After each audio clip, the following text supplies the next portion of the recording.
Hello friends, स्वागत है आपका हमारी खास पेशकश में। मैं हूं विवेक मित्तल। आज हमने देखा एक बार फिर निफ्टी में नए हाई लगते हुए दिखाई दिए।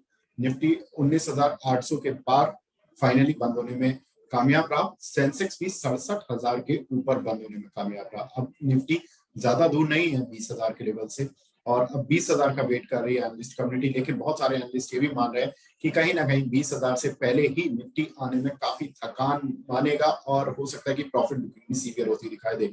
लेकिन कहीं ना कहीं जितने भी मार्केट के पार्टिसिपेंट्स हैं, जो डोमेस्टिक हैं, खासतौर से वो काफी परेशान है, क्योंकि एफआईज का जो इनफ्लो जितनी तेजी से आ रहा है, उससे कहीं ना कहीं वो जहां भी प्रॉफिट बुक करते हैं, फिर जब वो इवनिंग में देखते हैं कि एफआईज ने 2,000 करोड़ की बाइंग की है, तो उनको फिर मजबूरी में आकर मार्केट में दोबारा बाय करना पड़ता है। तो कुल मिलाकर कह सकते हैं कि एफआईज लेड ये रैली इस समय चल रही है, और जिसमें कि हम देख रहे हैं कि इंडेक्स के काउंटर ज्यादा पार्टिसिपेट करते हुए दिखाई दे रहे हैं। अगर हम बात करें तो बैंक निफ्टी और आईटी निफ्टी दोनों में डेली कुछ ना कुछ ऐसा होता है कि एक ही परफॉर्म कर पाता है। तो आज दिन था थोड़ा बैंक निफ्टी का, जहां पर की परफॉर्मेंस आती हुई दिखाई दी। बजाज फाइनेंस जहां पर की अच्छी रिजल्ट्स थी, बजाज फिनसर्व में भी अच्छी स्ट्रेंथ देखने के लिए मिली।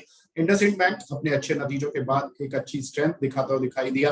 साथ ही अगर देखें तो कोटक एचडीएफसी बैंक में भी एक अच्छी रैली आती हुई दिखाई दी। एसबीआई ने भी स्ट्रेंथ दिखाने की कोशिश की, क्योंकि अब जो फोकस शिफ्ट हो रहा है वो कहीं ना कहीं पीएसयू बैंक्स की तरफ जाते हुए दिख रहा है, क्योंकि इनके रिजल्ट्स अब आने वाले कुछ हफ्तों में आते हुए दिखाई देंगे। साथ ही अगर देखें तो आईटी का जो दबदबा है आईटी निफ्टी में, उसके अब उसमें एक रेशनल शामिल हो जाएगा। रिजल्ट्स वाली जो एक इरेशनल कह सकते हैं, या एक डायनामिक रैली कह सकते हैं, वो कल समाप्त होती दिखाई देगी, क्योंकि इन्फोसिस के रिजल्ट्स आ जाएंगे। तो जितनी भी टॉप लीग की जो आईटी कंपनीज हैं, उन सभी के रिजल्ट्स लगभग आ चुके होंगे।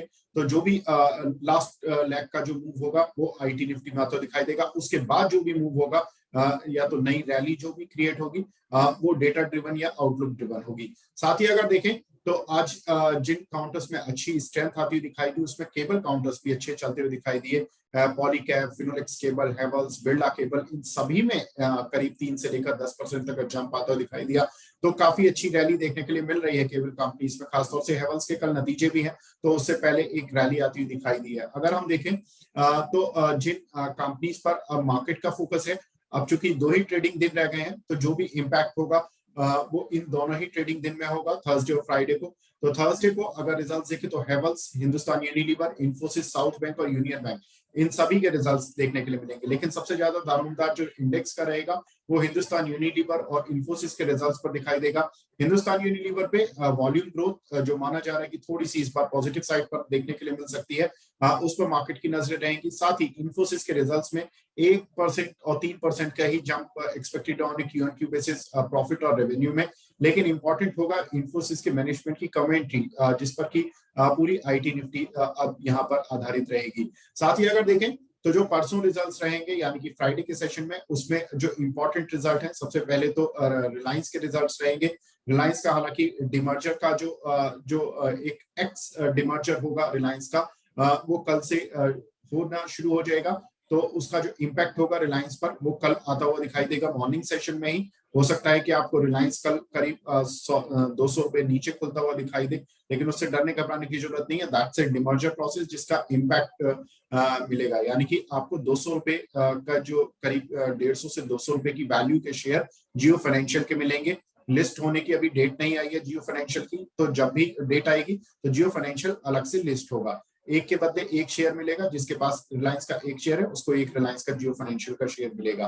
तो रिलायंस के डिमर्जर की कल इंपॉर्टेंट रहेगी डेट। लेकिन इंपॉर्टेंट ये भी होगा कि उसके जो रिजल्ट्स हैं वो परसों आते हुए दिखाई देंगे। ना सिर्फ रिलायंस के रिजल्ट्स के साथ साथ अशोक लेलैंड, डीएलएफ, पेटीएम, वेदांता, इन सभी के रिजल्ट्स भी आते हुए दिखाई देंगे। तो उनका भी इंपैक्ट मार्केट पर देखने के लिए मिल सकता है। लेकिन सबसे इंपॉर्टेंट रहेगा कि बैंक निफ्टी किस तरह से बिहेव करती है, क्योंकि बैंक निफ्टी में भी इस वीक में जितने भी लीडिंग प्राइवेट बैंक है, सबके रिजल्ट्स अब समाप्त होते हुए लगभग दिख रहे हैं। क्योंकि आईसीआईसीआई और कोटक के रिजल्ट सैटरडे को आते हुए दिखाई देंगे। एचडीएफसी ऑलरेडी दे चुका है, इंडसइंड बैंक ऑलरेडी दे चुका है। तो कहीं ना कहीं प्राइवेट बैंक के जो हाई वेटेज वाले काउंटर हैं, उन सभी के रिजल्ट्स इस वीक में समाप्त हो जाएंगे। तो आईटी और बैंक निफ्टी, इन दोनों का जो दारोमदार है, अब मार्केट में कम से कम दबदबा हो सकता है कि कम होता हुआ दिखाई दे। आने वाले समय में। लेकिन जो दूसरे जो सेक्टर के शेयर्स हैं like oil and gas, metal, cement और जो अन्य कंपनीज हैं, उनके भरोसे अब मार्केट चलेगा। तो ये इंपॉर्टेंट होगा मार्केट के लिए। और साथ ही इंपॉर्टेंट होगा मार्केट के लिए एफआईज का आज का भी इनफ्लो, जो देखना होगा कि कितने करोड़ रहा है उनका इनफ्लो आज के सत्र में। और एक इंपॉर्टेंट चीज जो कि अगले हफ्ते के लिए सभी को नजर बनाकर रखनी है, वो है फेड की पॉलिसी, जिसमें कि 25 basis point rate hike discounted है। लेकिन इंपॉर्टेंट यही है कि फेड की पॉलिसी में भी कि जो फेड के गवर्नर हैं वो अगर इस तरह का कुछ भी स्टेटमेंट देते हैं या कुछ इंडिकेशन देते हैं कि आगे और रेट हाइक नहीं होंगे, मार्केट ये डिस्काउंट किए बैठे कि आगे रेट हाइक नहीं होंगे। अगर उनकी कमेंट्री से कहीं भी लगता है कि रेट हाइक अभी और होने, तो थोड़ा मार्केट में यहाँ से प्रॉफिट बुकिंग भी आती हुई दिखाई दे सकती है, ऐसा जानकार मानते हैं। तो फिलहाल इस अपडेट को यहीं पर समाप्त करते हैं। कल फिर मिलेंगे इसी समय पर और जानेंगे कि क्या है मार्केट के अपडेट्स और क्या है इंपॉर्टेंट खबरें। Thank you.